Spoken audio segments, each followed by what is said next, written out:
आज चाहिँ म यस्तो ठाउँमा आएको छु। यो चाहिँ हामीलाई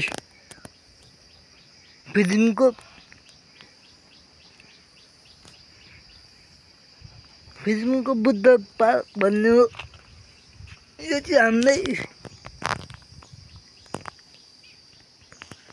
प्रकाश गुरुङ सरले बनाउनु भएको।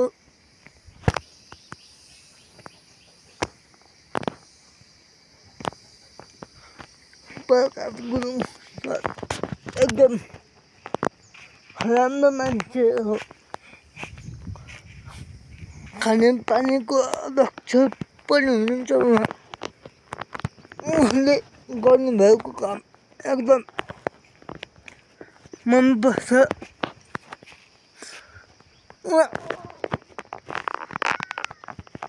अरू जस्तो भ्रष्टाचार गर्नुहुन्न।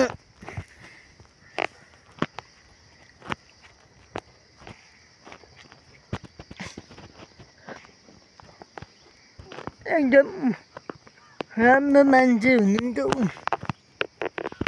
प्रकाश गुरुङ।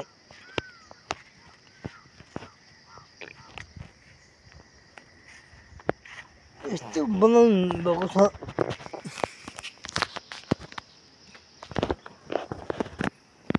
तलतिर खोला बगेछ। माथि यस्तो पाहाड काटेर बनाउनु भएको छ।